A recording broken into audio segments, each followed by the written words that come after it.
Dua pelajaran paling penting Mas apa dari Saudi? Pelajaran paling penting yang untuk Mas Heru itu berguna sekali untuk sekarang itu apa? Jadi kalau itu kita sudah accept, kalau itu kita sudah accept, pada saat kita bekerja enak.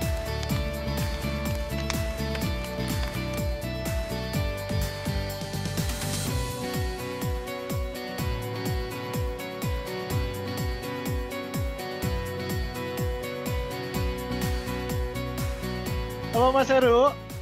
Halo Anton, halo, halo, halo. Gimana kabarnya? Baik, baik, sehat. Sehat, kedinginan Kita ting mulai. Tahu nggak Ton? Kita tinggal 2 orang lagi 300 loh. Oh iya kak, subscriber. Yesus. Mantap Iya, kali pun. dongeng Hebat kali. perminyakan. Dongeng perminyakan itu mulai terkenal, Gue belum mulai. subscribe sih. Gue punya account, gue belum subscribe. Mas Heru subscribe udah 300 tuh.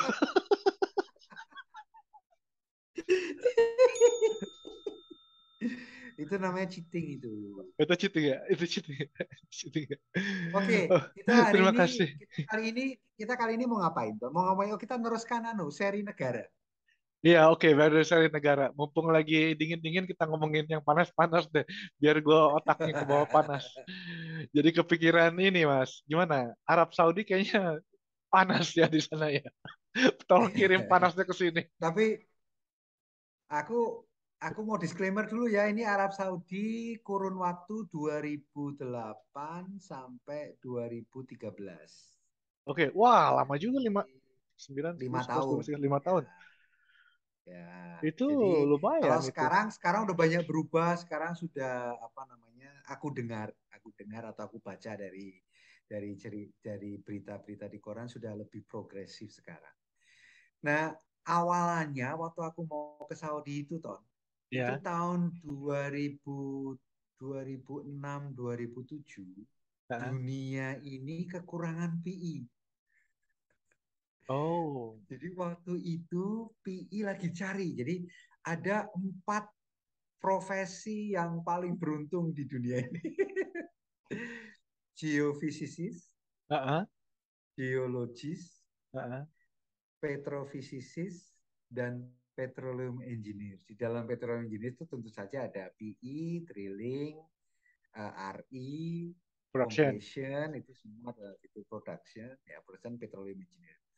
Sehingga waktu itu aku posisi lagi di Kanada. Oh. Tapi waktu itu dalam rangka mau pindah ke Tripoli Libya, dipindah sama perusahaan service company yang waktu itu aku join. Karena saking sedikitnya PI, begitu aku coba ngelamar ke Saudi, perusahaan nasional di sana, perusahaan nasional oil company nasionalnya Saudi, dipanggil interview. Tahun 2007 udah video call. 2007 aku di Calgary yang interview calon supervisorku di Dahran dia. Oke. Nah, untuk orang Indonesia yang sudah diterima kerja di Saudi, proses visanya lumayan lama waktu itu karena harus Oh. ngurus balik ke Indonesia Mhm. dan itu cukup lama, 6 bulan lah. Sehingga proses untuk aku dari mengiyakan sampai benar-benar masuk ke kerajaan Saudi Arabia itu hampir 1 tahun. Oh. Tapi Mas, kenapa kenapa mau ngelamar keluar? Kenapa? Emang perusahaan yang saat itu Mas bekerja tidak menyenangkan kah? Atau tidak bisa membawa Mas ke Saudi?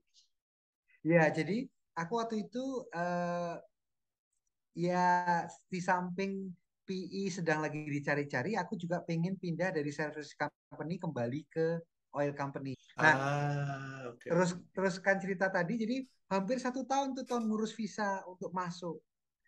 Nah, Jadi aku akhirnya masuklah ke Saudi, ke kerajaan Saudi, karena aku bekerja di National Oil Company, kita dapat eh, kita tinggal di dalam camp. oh di camp. Ya, di dalam company camp. Nah, kebetulan aku tidak dapat di main camp-nya. Jadi main camp-nya itu di Dahran, termasuk kantornya di situ. Aku dapat assignment camp di Rastanura namanya. Tempatnya sekitar 70 kilometer Oh, 70 kilometer ke utara di tolong dijelasin pinggir, dulu Mas, camp-camp itu apa? Camp itu kayak kompleks gitu kan. ya Luasnya kurang kayak lebih compound, 20 kilometer persegi. ya kompleks, satu pintu masuk atau dua pintu masuk, di ada gerbang, ada security.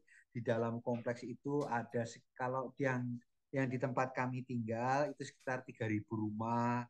3.000, oh, Kalau yang besar. di kompleks yang lebih besar lagi sekitar 10.000, 12.000 rumah gitu, untuk pegawai. Jadi Ada hanya fasilitas apa pegawai. aja di situ di camp?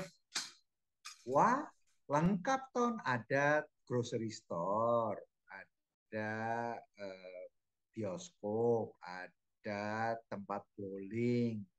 Karena kami di pinggir pantai ya, ada apa namanya? Ada beach club, Oh, nice. sekolah anak-anak di situ, rumah tentu saja, dan lain sebagainya. Dan di dalam camp, rumahnya, desainnya, Mhm. dan fasilitasnya itu menggunakan sistem Amerika, sehingga colokan listrik Oh, juga yang colokan garis. Amerika, listriknya juga Oh, 110, 110. Oke.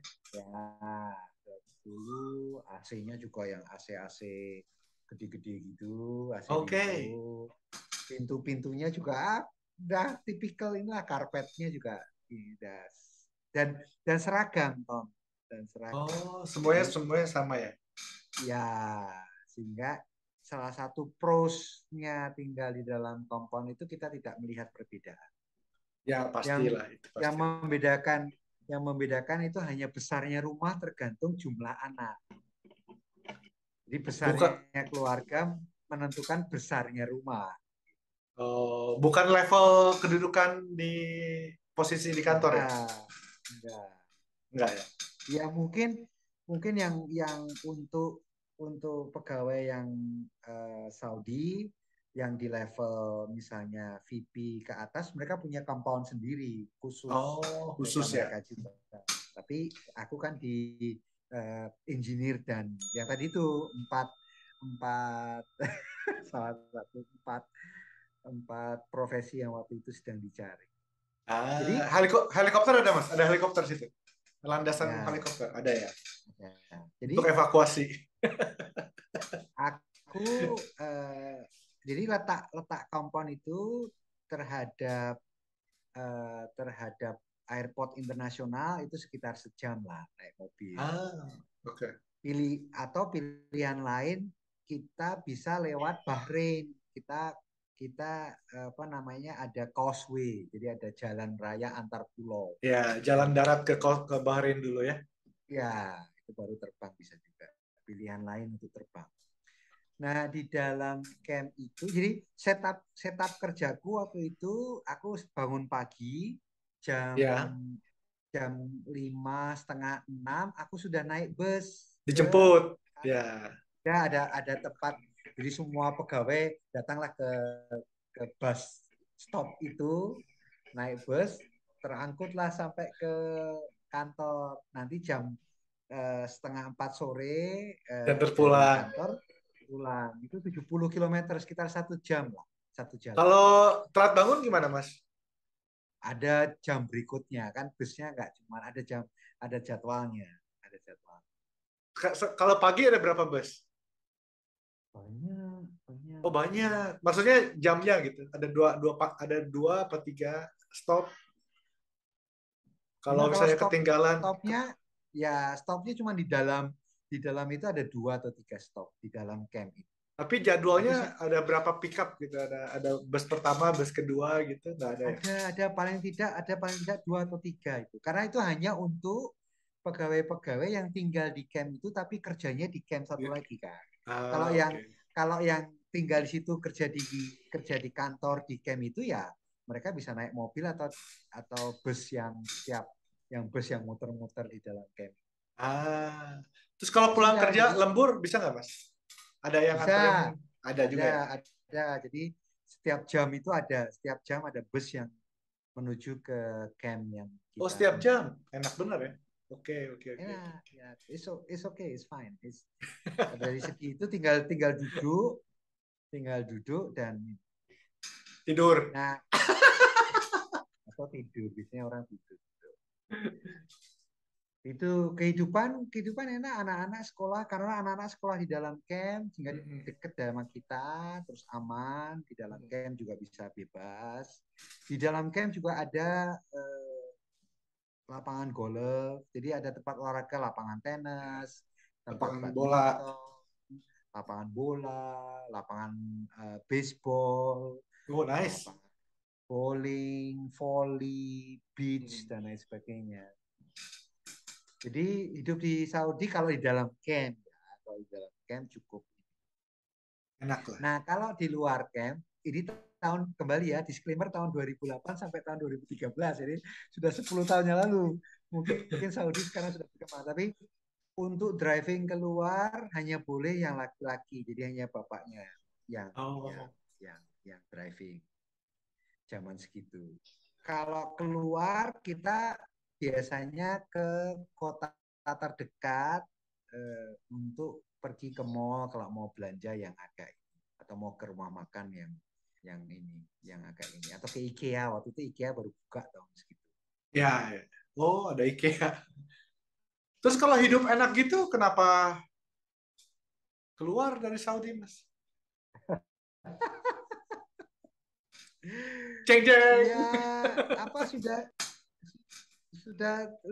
jadi waktu datang pertama kali aku sudah berpikir bahwa aku datang ke Saudi tidak untuk pensiun di Saudi karena bagaimanapun juga apa ya istilahnya ya bahasa bahasa halusnya itu hidup di sangkar emas itu kan lama-lama juga tidak enak. Sangkarnya emas memang tapi kan Hmm. terbatas sehingga dan namanya petualang kan namanya berpetualang kan jadi pengen merasakan hidup di Eropa seperti apa, pengen merasakan hidup di Inggris seperti apa, pengen merasakan hidup di Oh, ya, ya. Middle East yang lain seperti apa. Jadi motivasinya seperti itu. Jadi 2000 berapa? 2013 ya? 2008 sampai 2013. Ya, 5 tahun 2013, pas. 5 tahun pas itu Ya. terbang ke tempat lain. Oke. Kalau di dalam pekerjaan ya dengan ketemu dengan jadi supervisor biasanya orang Saudi, ada beberapa yang orang ekspat, tapi ya bekerja terus namanya Saudi kan sumur banyak ton terus Ya. urusan macam-macam eh, apa namanya aku ke field biasanya karena waktu itu aku di namanya artificial lift unit jadi aku yang eh, function test yang ngedesain kemudian dipasang sama rig ESP-nya function test kalian dites itu bagian tim Oh, kami ESP jadi berarti ya. Fokusnya di ya ESP. Oke. jadi 2 tahun terakhir waktu aku di sana atau 1,5 tahun terakhir aku sering ke field. Nah fieldnya tuh driving ton, pakai mobil Konvoy. GMC, Ya, ya, ya, GMC ya. Yukon, GMC Waduh. Yukon yang gede-gede itu. Karena field terjauh yang aku pernah driving itu 4 jam. Highway Saudi itu termasuk yang challenging juga karena memang kecepatan tinggi dan Oh, ya, ya. Betul, betul. kadang-kadang ada badai pasir yang kadang-kadang kita harus hati-hati. Betul, betul. Di Yang kiri kanan, di kiri kanan kadang-kadang ada unta. Nah itu tidak balapan boleh, balapan sama unta. tidak, enggak, maksudnya jangan sampai ada kejadian nabrak unta karena unta itu precious termasuk Ya, precious untuk peternaknya itu precious sekali sehingga pastilah, pastinya ya. Yang unik di sana apa, Mas? ESP-nya? Apakah paling besar berapa inci? Apanya? ya paling tidak di proyekku ya kalau Hmm. yang untuk water supply untuk injektor gede-gede Dia gede, size ESP-nya gede tapi stage-nya pendek. Jadi ada development lapangan Manifa namanya tuh, termasuk the last giant lah itu di dunia ini. Itu initial rate-nya sekitar 500.000 itu waktu itu tahun 2014 lah itu initial rate. 500.000? Ya, initial rate lapangan itu. Oh, lapangan, Tapi bukan per di well ya? developnya sudah dari awal sudah ada. Enggak, the whole field 500.000, the projectnya itu initial rate 500.000, di develop dengan langsung water flood, langsung pressure maintenance. Sehingga Ah, kita ada lapangan lain yang bisa diproduksi airnya. Nah, juga dipasang ESP untuk bisa sampai ke lapangan itu kan, ya. sebagai water source well kan. Kalau yang oil producernya ya lumayan sih, antara 3 sampai 5.000 per sumur initial rate. ESP-nya ya Berapa? cukup ESP 5 inci atau 4 5 inci ya? 5 4,5 5 inci inci ya? Lima ya. setengah inci ya, ya. Nah, yang gitu-gitulah. Aku nggak hafal persis inci-incinya tapi Itu ya airnya dapat dari mana, Mas? Air oasis gitu, air atau air dari reservoir di treat ya ada tembak kalau lagi. di Middle East dari arah Irak Utara, Kuwait sampai Saudi sampai ke selatan tuh ada lapisan aquifer yang bagus sekali. Aku lupa aku namanya. Kalau yang geologis Oh, pasti tahu tuh. Itu bisa dipakai untuk sumber air. Terus itu terakhirlah aku naik kerik itu. Nah, aku mau cerita. Ini mungkin dukanya lah ya, bukan dukanya. Jadi naik kerik, aku kan salah, salah satu juga aku pengen memastikan instalasi ESP-nya bagus. Jadi aku datang tidak hanya untuk function test, tapi aku datang 2 kali untuk install masukkan ESP yang ini itu, aku harus naik ke atas rig, suhu di mungkin sekitar 40-an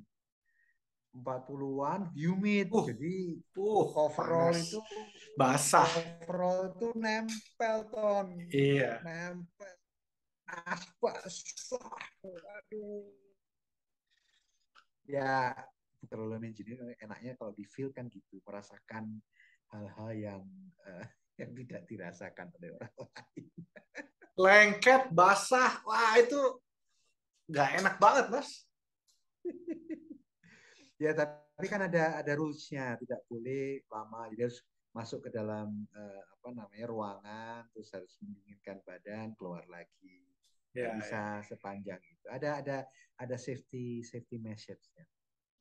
Tapi itulah pengalaman terakhir kerik ke atas rik, dan indah daerah situ karena di pinggir Teluk Arab itu, di pinggir Arabian eh, eh, Arabian Sea ya, bukan Arabian Ya, Sea, Arabian Gulf itu pemandangannya keren. keren ya. Ya, beautiful. Dua Apalagi ya, pelajaran paling penting, Mas, apa dari Saudi? Mungkin satu atau dua lah. Yang menurut Mas satu mungkin di dunia kerja, satu di kehidupan. Menurut Mas apa tuh? Pelajaran paling penting yang untuk Mas Heru itu berguna sekali untuk sekarang itu apa? bahwa, apa namanya, kita harus dengan sadar dan mengerti bahwa ada sistem pembayaran kompensasi berdasarkan paspor. Itu saja. Oh, Jadi tidak bisa kita pakai sistem, dunia barat yang tidak mengenal, apa, diskriminasi, bukan diskriminasi, apa bahasanya, klasifikasi payroll berdasarkan paspor atau berdasarkan hmm. asal muasal kita. Jadi instead of, harusnya kan, kalau menurut aku pribadi, apapun, kompensasi dari profesionalisme kita harus dinilai dari kompetensi kita, Ya, dari ya, ya.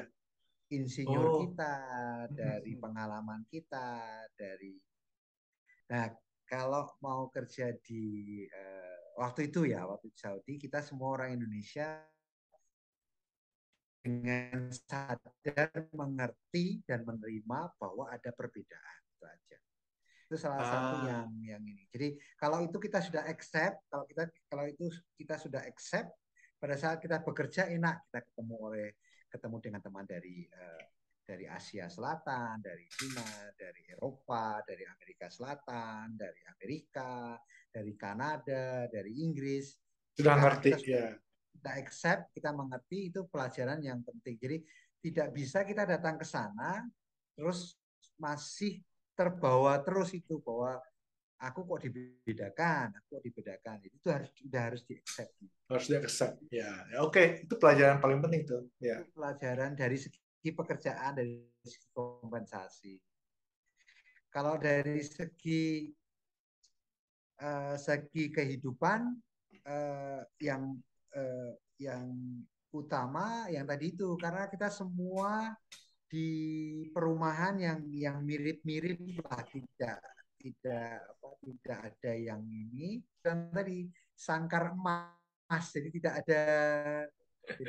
ada apa namanya, keep up with the Joneses gitu kalau bahasa Inggrisnya, ya kan, karena kita semua sama kan, ya, dari segi rumah, catnya sama, bentuknya sama, kulkasnya sama, tapi mungkin bisa minta kulkas 2, tapi kulkasnya sama, kompornya sama. Senasib sepenanggungan. Betul. Ya. Wah, asik, menarik sekali Mas Heru. Wah, terima kasih Mas Heru, ceritanya di Arab Saudi menarik nih. Semoga para pendengar mendapatkan inspirasi terhadap hidup Mas Heru di Arab Saudi. Benar nggak, Mas? Benar. Tapi itu per hari ini tahun 2022 aku yakin 100% bahwa sudah terjadi progresivitas, sudah terjadi sudah pasti sudah pasti ke yang lebih baik di Saudi. Tolong kawan-kawan yang sekarang berada di Saudi Arabia, boleh diceritakan di komentar kehidupannya bagaimana sekarang, oke? Apa benar yang aku alami itu? Masih seperti ini. Sip. Oke Mas Heru, terima kasih. Mungkin kita lanjut lagi di video yang lain ya. Oke. Jangan lupa tetap stay tune sama Dongeng Permiakan. Yeah, like and subscribe. Terima kasih. Thank you. Bye.